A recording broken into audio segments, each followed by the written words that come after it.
झारखंड की 81 विधानसभा सीटों पर दंगल जारी है और इन सीटों पर जो 43 सीटें हैं जहां 13 नवंबर को चुनाव होना है, अब वो अपने अंतिम पड़ाव पर है। यानी अब कुछ ही दिन बचे हैं पहले चरण के चुनाव प्रचार के लिए। तो किस तरह का चुनाव प्रचार हो रहा है और जो ये कम वक्त बचे हैं उसमें और किस तरह का चुनाव प्रचार होगा, यानी क्या स्टार प्रचारक लगातार अब पहुंचेंगे, धुआंधार चुनाव प्रचार होगा या अब तक जो प्रचार हुआ है उससे क्या चीजें सामने निकल कर आ रही हैं, किस खेमे का पलड़ा ज्यादा भारी नजर आ रहा है, उस पर हम चर्चा करेंगे हमारे तमाम सहयोगियों से जो लगातार फील्ड पर हमारे साथ बने हुए थे, आप तक वो खबरें पहुंचा रहे थे। दीपक हैं हमारे साथ, दिल्ली से हमारे सहयोगी, लेकिन उन्हें झारखंड बुलाया गया है स्पेशल कवरेज के लिए। हमारे साथ मनीष है, हमारे साथ वरिष्ठ सहयोगी राकेश रंजन भी है। सबसे जानेंगे जो फील्ड में इन्होंने देखा, क्या महसूस किया। सबसे पहले मनीष जी आपसे जानना चाहेंगे, संताल के कई इलाकों का आपने लगातार दौरा किया है, हालांकि वहां दूसरे चरण में चुनाव है, लेकिन उससे पहले चरण में जहां चुनाव है उन सीटों पर किसका पलड़ा भारी नजर आया, किस तरह का चुनाव प्रचार दिखा, क्या जो पिछले बार चुनाव हो रहे थे उससे कुछ अलग नजर आया? जी बिल्कुल, इस बार जो 2019 में जब चुनाव हुए थे और जो अब चुनाव हो रहे हैं इसमें बहुत सारी चीज़ें अलग हैं।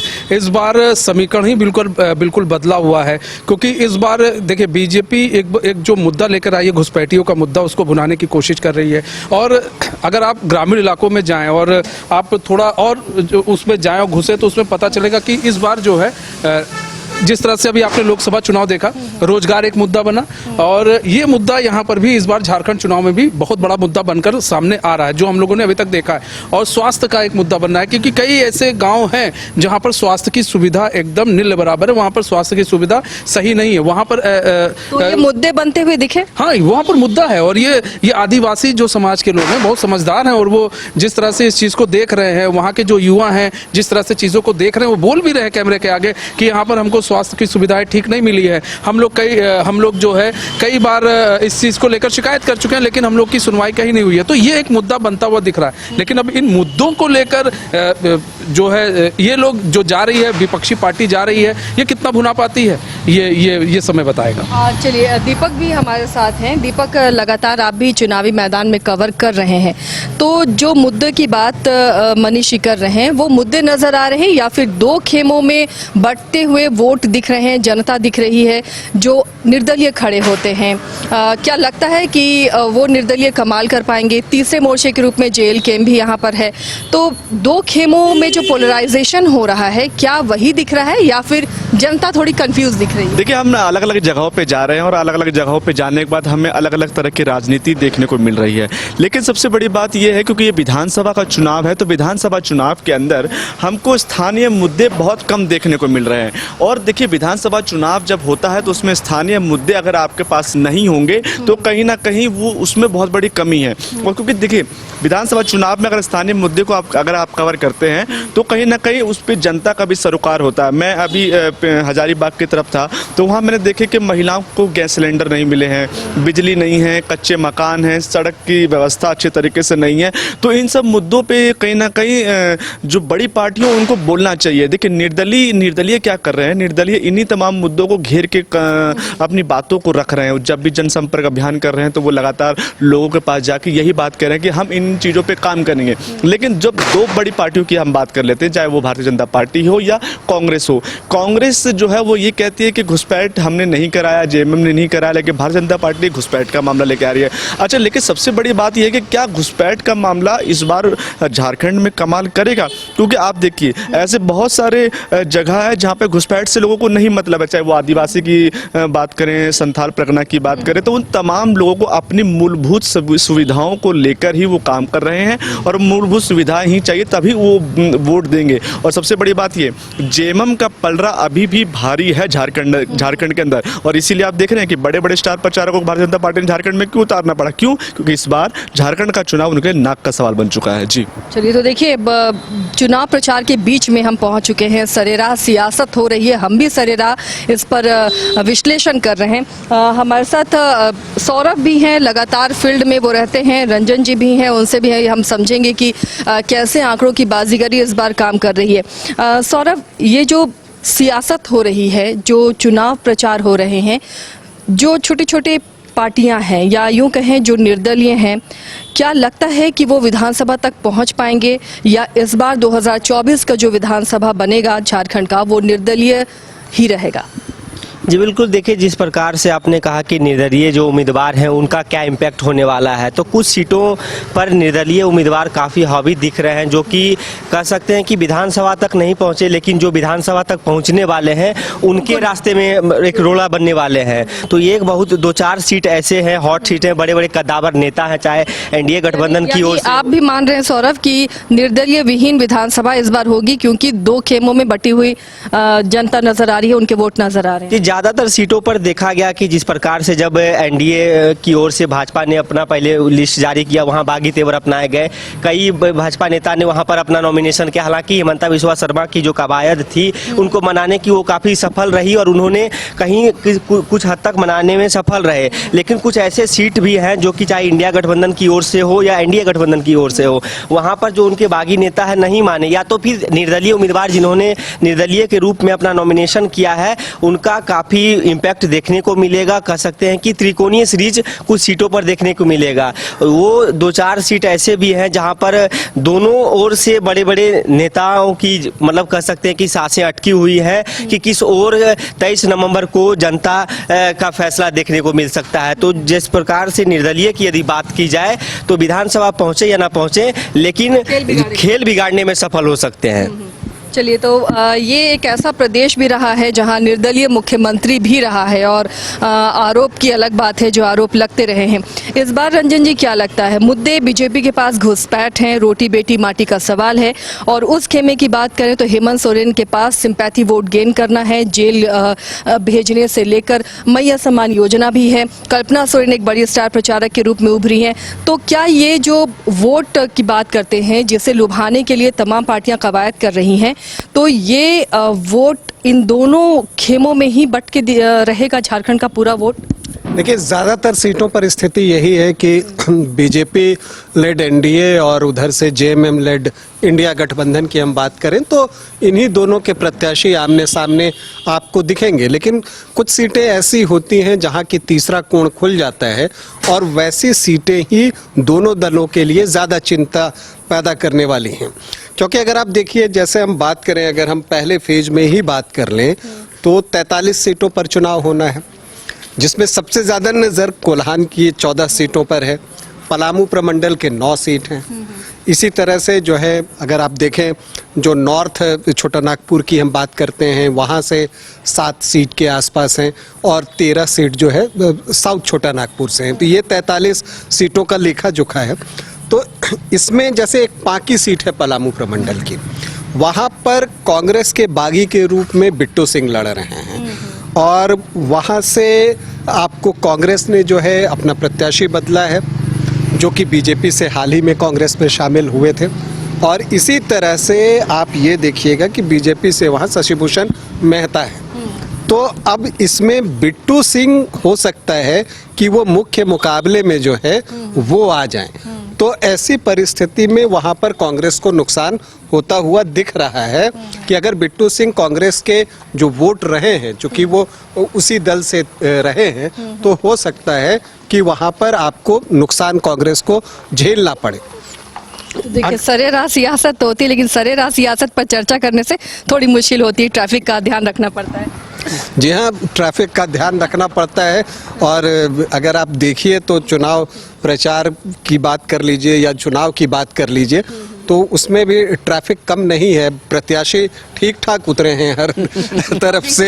एयर ट्रैफिक को लेकर आरोप प्रत्यारोप भी लग गया। हेमंत सोरेन ने भी बीजेपी पर आरोप लगाया कि जानबूझकर उनके हेलीकॉप्टर को डिले कराया गया, उड़ान भरने की अनुमति नहीं मिली जब पीएम का दौरा था। खैर, इस तरह की सियासत तो होती रहेगी, लेकिन काफी दिलचस्प इस बार का मुकाबला लग रहा है। बिल्कुल दो खेमे साफ साफ। जैसे अभी हमने टर्न अराउंड किया, बीजेपी चाहती है इसी तरह का टर्न अराउंड हो और उसकी बारी आए। लग रहा है इतना आसान होगा बीजेपी के लिए, या फिर जेएमएम और मजबूती के साथ उभरेगी, या फिर कांटे का मुकाबला है? देखिए, दोनों ही बात मुझे नहीं लगता कि इतनी आसानी से बीजेपी आ जाए और इतना भी आसान नहीं है जेएमएम के लिए।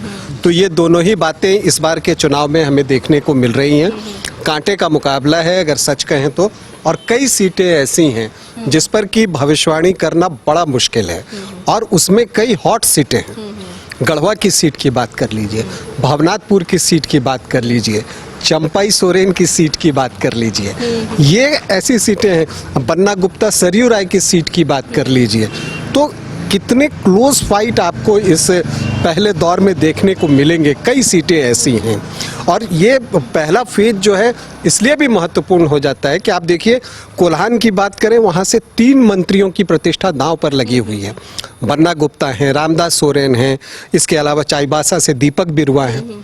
पूर्व मंत्री की बात की मनीष जी से इस पर रंजन जी सवाल लेते हैं।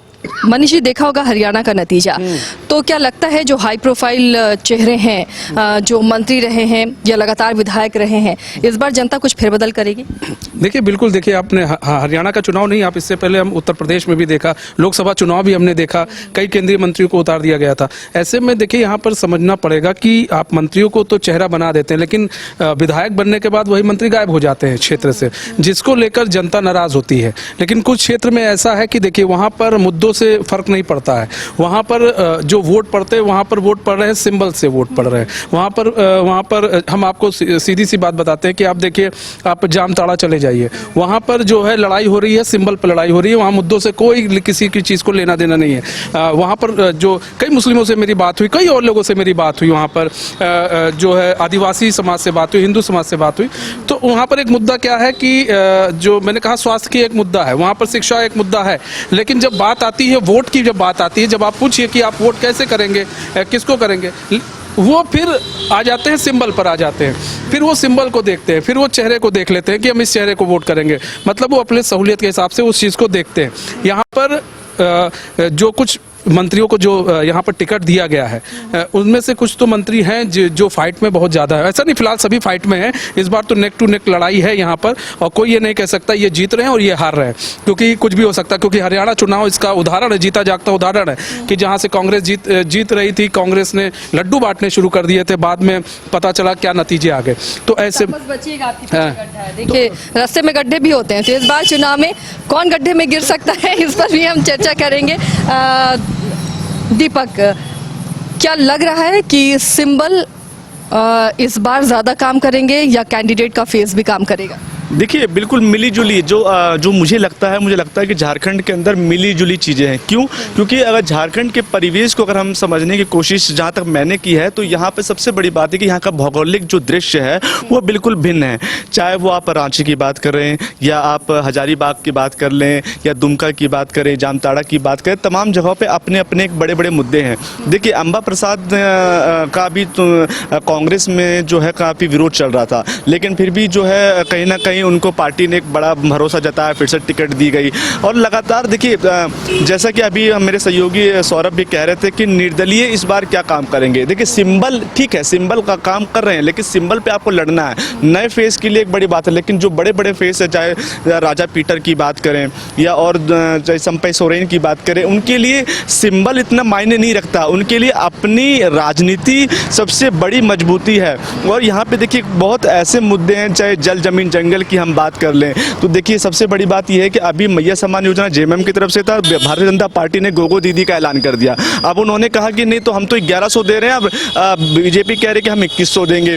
ये खैर ये तो बात यह है कि जब जीतेगी सरकार बनेगी उसके बाद क्या होने वाला है। लेकिन मेरे हिसाब से भौगोलिक दृश्य बिल्कुल अलग है, परिवेश को समझना पड़ेगा। हर एक जगह हर एक सीट की जब बात करते हैं तो वहाँ की लड़ाई बिल्कुल भिन्न है। जामताड़ा की लड़ाई भिन्न है, क्योंकि देखिए वो ऐसा इलाका है वहाँ पे, क्योंकि एक बॉर्डर इलाका, सीमावर्ती इलाका पड़ जाता है, तो वहाँ की लड़ाई भी अलग हमको देखने को मिलती है। रांची की जब हम बात करते हैं तो रांची में नगर निगम जैसे जो सुविधाएं हैं उनकी लड़ाई वहाँ पे देखने को मिलती है। तो ये कहीं ना कहीं मिली जुली चीज़ रहने वाली है। और सबसे बड़ी बात, निर्दलीय इस बार बहुत सारे वोट काटेंगे, ये तो कन्फर्म है। चलिए, निर्दलीय खेल बिगाड़ सकते हैं। सौरभ, आप इधर आइए। सौरभ, देखिए अभी दीपक से बात हुई कि बहुत जगह ऐसे हैं, बहुत चेहरे ऐसे हैं जो सिंबल के मोहताज नहीं है। है। उसी में से एक सीट है मांडर की सीट। बंधु तिर्की चाहे किसी भी पार्टी में रहें, वहां वो जीतते रहे। अब उनकी बेटी चुनावी मैदान में है, तो क्या लग रहा है मांडर में इस बार की जंग इतनी आसान है या थोड़ी मुश्किल होगी शिल्पी के लिए? जी बिल्कुल, देखिए मांडर को एक शब्दों में समझा जा सकता है कि जब उपचुनाव हुए थे और जिस प्रकार से शिल्पी नेहा तिर्की की जीत हुई थी, उस कार्य को देखते हुए और उनका जो कार्यकाल को देखते हुए कह सकते हैं कि शिल्पी नेहा तिर्की कहीं ना कहीं 2 कदम सन्नी नीरज टोपो, जो ये माफी चाहता हूँ, ये जो सन्नी टोपो हैं, इनसे आगे चल रही हैं। तो कह सकते हैं कि जिस प्रकार से आपने कहा कि सिंबल की कोई काम नहीं है, तो बंधु तिर्की की कहीं ना कहीं मांडर के क्षेत्र में अच्छी खासी पकड़ बताई जाती है। सिंबल के मोहताज नहीं, पुराने नेता हैं और उनकी अच्छी खासी पकड़ होने के कारण तो मांडर क्षेत्र में शिल्पी नेहा तिर्की जो बीजेपी की ओर से उम्मीदवार हैं, उनसे 2-4 कदम आगे तो चल ही रहे हैं। लेकिन उनका जो एक फैक्टर सबसे पहले यदि समझा जाए तो जो उनके पिता के कार्यकाल रहे हैं, जिस प्रकार से मांडर क्षेत्र में काम हुए हैं, उसके बाद शिल्पी नेहा तिर्की ने जो काम किए हैं, इस काम को देखते हुए कह सकते हैं कि कहीं ना कहीं मांडर का रन मतलब एक तरफा जब हमको देखने को मिल सकता है, जहां तक हम मांडर को समझ पा रहे हैं। चलिए, तो मांडर की जंग एक तरफा दिख रही है। रंजन जी, इस बार का चुनाव क्या अलग लग रहा है या हर बार की चुनाव की तरह है? नहीं, मुझे पहली बार यहाँ का चुनाव थोड़ा अलग लग रहा है। आमतौर पर झारखंड में अगर आप राजनीतिक हलचल देखें तो बड़ी चीज़ें शांति से हो जाया करती हैं। ये पहली बार ऐसा लग रहा है जैसे कि नेशनल लेवल पर अन्य राज्यों में चुनाव होता है, उस तरह का दृश्य हमें देखने को मिल रहा है। और शब्दवाण जिस तरह से चल रहे हैं दोनों तरफ से, तो वो तलखियाँ भी दिख रही हैं। और जो अग्रेशन दोनों तरफ से है, अपनी बातों को कहने का जो तरीका है, ये सारी चीज़ें बता रही हैं कि झारखंड की राजनीति भी अब परिपक्व होते चली जा रही है। और इतना ही नहीं, जो झारखंड जो है अब देश में जिस तरह से राजनीति होती है और जिस तरह से ध्रुव में बटा हुआ है देश की राजनीति भी, आप एक इंडिया ब्लॉक की बात कर लीजिए, एक इंडिया ब्लॉक की बात कर लीजिए, तो उसी तरह से बटा हुआ दिख रहा है। तो ये एक चीज़ दिख रहा, नहीं तो आमतौर पर यहाँ राजनेताओं के बीच आपस में संबंध बड़े अच्छे रहते हैं और आलोचनाएं कम होती थी, ऐसा पहले मैंने देखा था। लेकिन इस बार का चुनाव उस मायने में अलग है।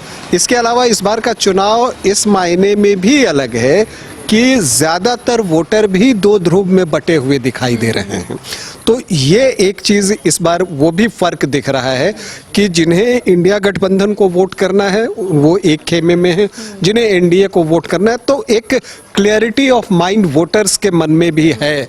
हालांकि जो 5-10% फ्लोटिंग वोटर्स होते हैं वो हमेशा रहेंगे और अल्टीमेटली वही तय करेंगे इस बार, क्योंकि जिस तरह की बातें देखने में आ रही हैं, तो जो जिस पार्टी से संबद्ध है वो वोटर भी, अगर हम बात करें समर्थक वर्ग आप कह लीजिए, तो वो तैयार है कि हाँ उसे वोट करना ही है, वो क्लैरिटी है उसके दिमाग में। तो अब इसलिए ये बराबरी का मुकाबला हो जाता है।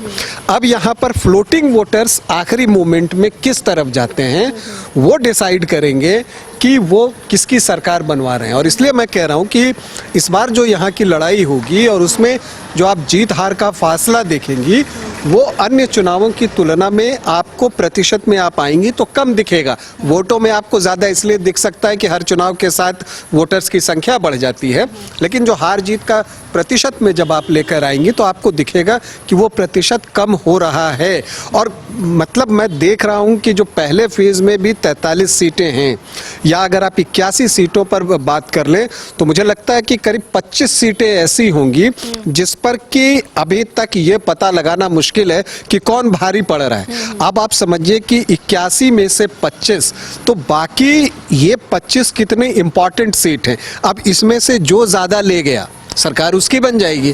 तो इसीलिए इस कांटे के मुकाबले वाली सीटों पर जो है हमें भी नज़र बनाकर रखनी होगी और वहाँ day to day progress monitor करना पड़ेगा। ये हमारे लिए भी चैलेंज है एक तरह से कहिए, सारे पत्रकार भाइयों के लिए, कि वो डे टू डे वहाँ मॉनिटर करें कि किस तरह से हवा का रुख बदल रहा है, किस तरफ जा रहा है। क्योंकि मैंने देखा कि कुछ जगह पर चुनाव ऐसा दिखता है कि इस तरफ जा रहा है, लेकिन 2 दिन के बाद पता चलता है कि बदल गया। क्योंकि एक बयान जनता का माइंडसेट चेंज कर देता है। जी हाँ, और अब देखिए ना कि स्टार प्रचारक आने शुरू हो गए हैं। अभी अब राहुल गांधी की सभा लग रही है, मल्लिकार्जुन खड़गे फिर से आकर PM आने वाले हैं। जी हाँ, फिर से पीएम आएंगे। योगी आदित्यनाथ की सभा ने बहुत कुछ बदलाव किया, उसका एक इम्पैक्ट अलग देखने को मिला। तो अब ये देखना है कि कांग्रेस किन किन को मैदान में उतारती है। अभी सुप्रिया श्रीनेत आई थी, आपको सचिन पायलट आए थे। तो अब धीरे धीरे स्टार्स का जमावड़ा आपको झारखंड में बढ़ता चला जाएगा और उनकी बातों का असर उनके समर्थक वोटर्स पर होता है। तो जो डायलेमा में रहते हैं या जो बागी कैंडिडेट रहते हैं उनको ये ज्यादा नुकसान कर देते हैं, क्योंकि जब वो आते हैं तो जो बागी कैंडिडेट के पक्ष में जाने वाला वोटर होता है वो इनकी बातों से इतना मुतमईन हो जाता है कि वो वापस अपनी पार्टी की तरफ लौट कर चला आता है। तो मुकाबला बेहद दिलचस्प इस बार होने वाला है।